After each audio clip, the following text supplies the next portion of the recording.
Did you know that you can play thousands of songs with one simple chord progression? Welcome to my beginner blues guitar series. My name is Rob Reed. Let's do this. The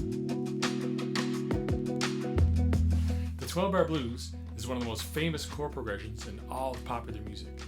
Thousands of songs are written using these chord changes. For example, Johnny B. Good by Chuck Berry, Hound Dog by Elvis Presley, Rock and Roll Music by the Beatles, and Something Like Olivia by John Mayer. In this 12-bar blues for beginners lesson, you're going to learn where the progression came from, what chords actually make up the progression, you're going to learn a blues rock shuffle pattern, and you're going to learn how to transpose the progression into different keys. Let's do this. Up until the early 1900s, blues music was an oral tradition passed on through the generations. Then, a gentleman by the name of W.C. Handy came along, who called himself the father of the blues. He wrote the first 12-bar blues song called Memphis Blues, and it was written in the style of the music that he heard in the Deep South at the time. So the 12-bar blues progression is made up of the 1 chord, the 4 chord, and the 5 chord of that particular key. So take the key of A, for example. The chords available to us are A major, B minor, C sharp minor, D, E, F sharp minor, and G sharp diminished. So the 1 chord would be the A major chord, the 4 chord would be the D major chord, and the 5 chord would be the E major chord. Those are the chords that make up the 12-bar blues in the key of A. And the 12-bar blues progression is broken up into 4 bars, 4 bars, and 4 bars. So the first 4 bars are just the A chord, or the 1 chord. Then bar 5 and 6 is the 4 chord. So in this case it would be D. And then bar 7 and 8 goes back to the 1 chord. And then bar 9 goes to the 5 chord, which would be E. And bar 10 goes to the 4 chord, which would be D. And then bar 11 goes back to the 1 chord, which is A. And then the 12th bar is usually like a turnaround bar, where the 5 chord would be used to turn the song back around to the 1, and that would be the E chord.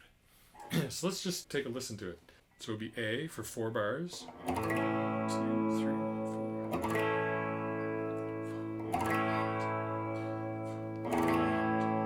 And then D.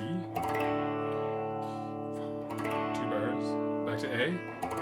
2, 3, 4. And then the 5, the E. D, 4, back to the 1. Yeah, and then the 5 for the turnaround. So that's a little boring, it's a little lame. We want to make it sound a little hipper and cooler with this rock blues type of shuffle. So we're going to play the open A string and then 2nd fret 4th string and play those 2 notes together. You get that sound? And then we're going to add our 3rd finger, 4th fret, 4th string.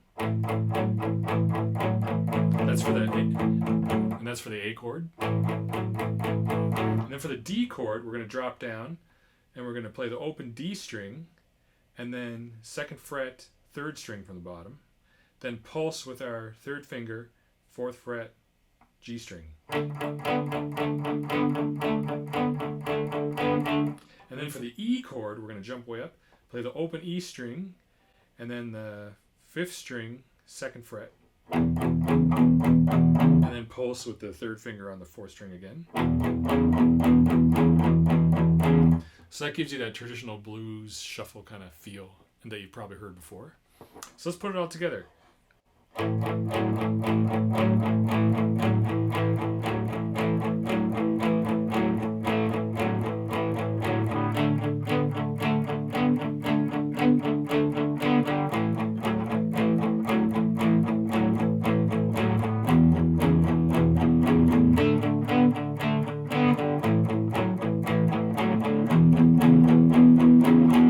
Nice. Okay, so we'll speed up a bit and you can play along.